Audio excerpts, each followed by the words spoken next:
Hey everyone, Nigel and Luke here, and welcome to Crime Zone.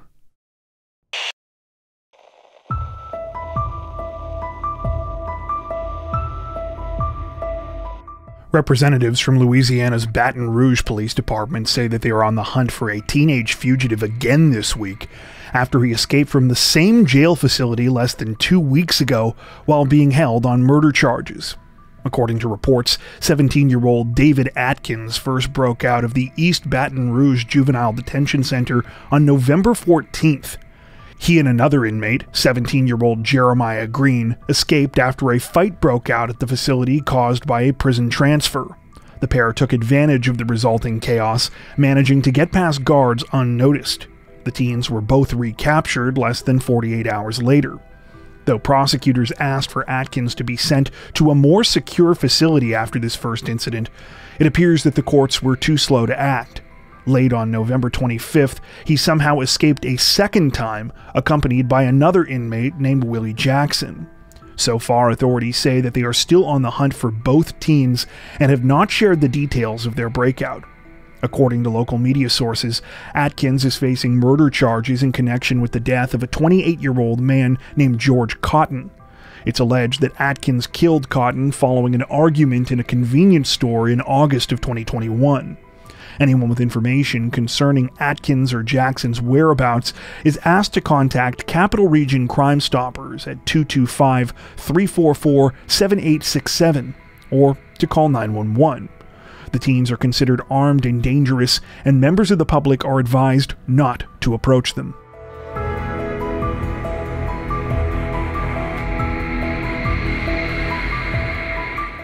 Authorities in Chippewa County, Wisconsin say that a nearly 2-year-long search for an accused murderer has finally come to an end this week after a lucky traffic stop ended in his arrest. The case began all the way back in July of 2020, when 25-year-old Rosalie Cindy Chavarria Rodriguez suddenly vanished from her home near the city of Wisconsin Dells. At the time, she had been working as a pantry cook at Sprecker's Restaurant and Pub, though she had abruptly stopped showing up, and no one had seen her there since the beginning of the month. The missing 25-year-old was also 2 months pregnant. One of the first people investigators focused on was Cindy's boyfriend, then 23-year-old Jose Eduardo Dominguez Garcia. Garcia also worked at Sprecker's and picked up Cindy's last paycheck on July 23rd. During a conversation, Garcia told detectives that he and Cindy broke up on July 4th after he found out that she was cheating on him. He said she also claimed that he was not the father of her child. About a month later, on August 26th, authorities found Cindy's 2003 Volkswagen Jetta abandoned near Wisconsin Dells. Inside the trunk were multiple disturbing signs that human remains had likely been in there at one point. After doing some more digging, detectives were put in touch with an informant who said that they had information about Cindy's case. That informant reportedly led police to an abandoned farm property in Chippewa County where they made a tragic discovery. Inside of a purple suitcase there were the heavily decomposed remains of Cindy and her unborn child. While the remains were found on October 14, 2020, it would take more than a year for Cindy to be positively identified. Not long after that, in December of 2021, charges were filed against her ex-boyfriend, Garcia. However, by that time, he was nowhere to be found. For nearly 2 years, Garcia remained on the run. The more time that passed, the more detectives began to believe that he had fled the country back to his native Peru. However, that all changed this week. Just after midnight on November 23rd, an officer in the city of Gladstone, Missouri, a suburb just north of Kansas City, got a hit from an automated license plate reader while out on patrol. The reader indicated that a red Ford Fusion he had spotted was stolen, prompting the officer to conduct a traffic stop. After being pulled over, the male driver gave police several different names and had a number of fake ID cards on him. However, they eventually uncovered his true identity. It was Garcia, who they quickly realized was wanted on several serious charges in Wisconsin. At the time of this recording, Garcia remains in custody and is currently awaiting extradition back to Wisconsin. Once there, he faces charges of first-degree murder, murder of an unborn child, and hiding a corpse.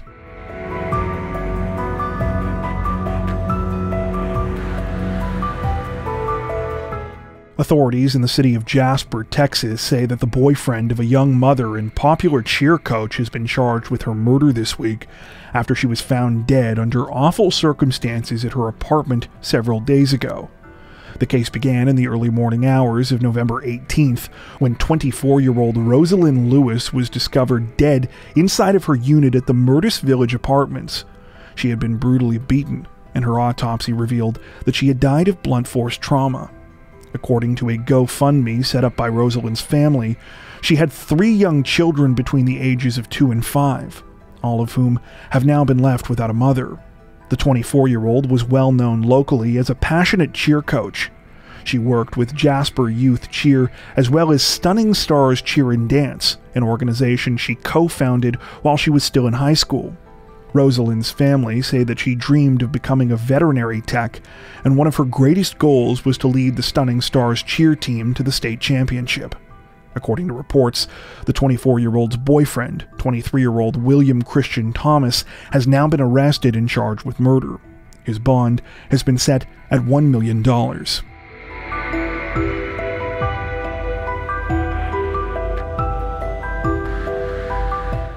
Authorities in Montgomery County, Pennsylvania say that a woman narrowly escaped a terrifying and disturbing attack at the hands of her estranged husband this week, after he allegedly came up with an elaborate plot to abduct and kill her while she was out on a routine shopping trip. The incident unfolded on the morning of November 19th, when officers from the Upper Marion Township Police Department received a 911 call. They were told that a man had just tried to attack a woman at a Walmart in the community of King of Prussia. When police arrived at the scene, they found the female victim, who was suffering from multiple stab wounds to one of her legs. She said that she had just escaped a harrowing attack at the hands of her soon-to-be ex-husband, 52-year-old Jeffrey K. Conway Sr. Conway was quickly found in a nearby parking lot and placed under arrest. In his sweatshirt, he was carrying a large metal pick believed to be the weapon he used to attack his wife, as well as black zip ties in the shape of handcuffs. To their horror, authorities soon discovered that this was only the beginning, though. During a search of Conway's pickup truck, they found a duffel bag that contained a variety of other items that police alleged the 52-year-old had brought to use as supplies for the rest of his disturbing plan. These supplies reportedly included a pepperball gun with 2 magazines, a blindfold, more zip ties, wire cutters, knives, pliers, and several more piercing tools, one of which reportedly had the victim's name written on it. The bag also contained some court documents and a 2-page note addressed to Conway's brother. The court documents were reportedly from a recent decision in which Conway's wife had been granted a personal protection order against him. The 52-year-old allegedly violated that order in October and was arrested and charged on Halloween. He was released on $5,000 bail. Disturbingly, at the bottom of the court documents, Conway had written, quote, "I have 1.5 months to kill that bitch. Could have killed her 17 times if I wanted. What a weak system."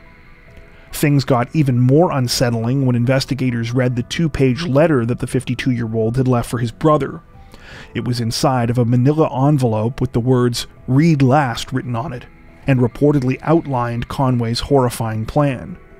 We won't say the victim's name to protect her identity, but the letter reads in part, quote, "Well, by now, blank and I are both dead, so there really is nothing to worry about. Listen, tell everyone there is nothing anybody could have done. Depending where she parks, some days are more ideal than others. If I can't do it on an ideal day, it will happen the weekend before Thanksgiving somewhere around town. I just have to follow her Saturday or Sunday morning and grab her when she goes to her car going store to store, informing her if she screams, yells, or tries to run that I will shoot her in the face." The letter goes on to state that Conway planned to sexually assault and murder his wife, and that she, quote, "totally underestimated me." The 52-year-old allegedly knew how to find the victim on the morning of the attack because he had put a tracking device on her car. At the time of this recording, Conway remains in custody. He is now facing numerous charges, including attempted murder, attempted kidnapping, aggravated assault, and stalking.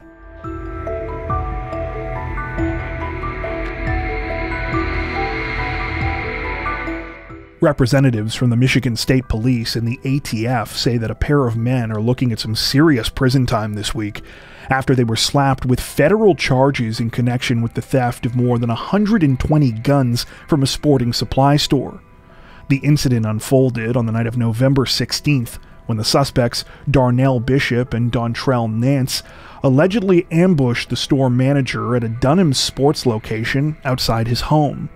After holding the man at gunpoint, they reportedly handcuffed and blindfolded him, forcing him into the back of one of two waiting cars. Once the victim was in the vehicle, authorities say Bishop and Nance drove him to his store in Benton Harbor, where they took his keys and demanded to know the access code for the alarm system. When the victim gave the suspects what they wanted, they allegedly proceeded to go inside and fill two large Yeti coolers with guns, which they loaded into their vehicles. They then released the store manager and took off. Unfortunately for the suspects, though they had the foresight to disable the store's alarm system, they apparently didn't think about the surveillance system, which recorded the whole theft as it unfolded. This footage, as well as details from a bank transfer when the suspects allegedly tried to steal money from the store manager, ultimately resulted in their arrests a day later. Authorities say that they recovered all but one of the 123 stolen weapons, which are estimated to be worth over $100,000. They believe that Bishop and Nance were going to sell the weapons, which would have likely gone on to be used in other crimes. According to reports, the two suspects are now facing 4 federal charges, including robbery, brandishing a firearm during and in relation to a crime of violence, theft of firearms from a federal firearms licensee, and knowingly possessing stolen firearms. If convicted, they could apparently be looking at a potential sentence of life in prison.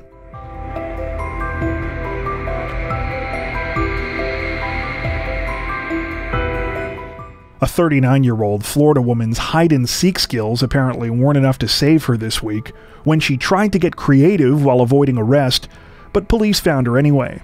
According to reports, authorities in Citrus County had been looking for 39-year-old Stacy Usher since early November when she allegedly violated her parole for convictions related to the sale of fentanyl. For a couple of weeks, police struggled to locate her until they apparently received a tip that she was hiding out at her house. Literally. When officers entered the property on November 22nd, they reportedly found Usher hiding inside the back of a couch. She was arrested after being pulled out from beneath the cushions. Police say that Usher has quite an extensive criminal history, including convictions for fraud, grand theft, and obtaining property by writing a bad check. She is a convicted felon in at least 3 different Florida counties.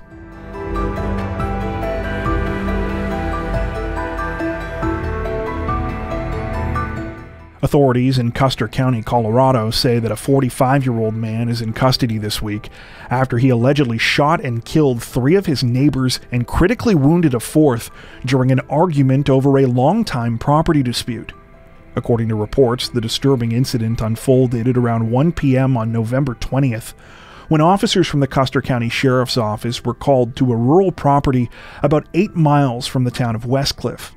Police arrived to find 4 people suffering from gunshot wounds, as well as a 5th person who had witnessed the attack. All of the victims were rushed to the hospital, though sadly 3 of them would succumb to their injuries. They have since been identified as 63-year-old Robert Gears, his 73-year-old wife Beth Wade Gears, and 58-year-old James Dalton. The 4th victim is Dalton's wife Patty, who is said to be in critical condition. According to the witness who was not injured, the shooting was carried out by a neighbor of the 4 victims, 45-year-old Hanmi Clark. The witness said he was surveying the property with Robert Gears when Clark came up and started yelling about trespassing. Moments later, he opened fire. Though Clark fled the scene in a pickup truck immediately after, he was found and arrested following a vehicle stop near Albuquerque, New Mexico just over a day later. At the time, he was with a 50-year-old woman named Nancy Ray Medina, who is believed to be Clark's girlfriend. She was also arrested and has been accused of being an accessory to the crime, while Clark is now expected to face murder charges. As for the dispute that allegedly motivated the deadly incident, authorities and residents in the area say that it's been going on for years. The core issue apparently involves a road that Clark believes runs through his land, in which he says his neighbors have been using illegally to get to their own properties. According to reports, the situation has been the subject of an ongoing legal battle for quite some time, with Clark and his neighbors filing lawsuits against one another. Though it was previously decided that the neighbors were allowed to use the road, Clark allegedly constructed a gate preventing them from accessing it with their vehicles. There were also allegations of threats between all parties involved. Just 24 hours before the shooting, it appears Clark made an ominous post to social media on the account of his company, Herbal Gardens Wellness. The post states, quote, "Have you ever found yourself living next to a neighbor who seems to think the world revolves around them? You might be dealing with a narcissistic neighbor." At the time of this recording, the situation is still developing.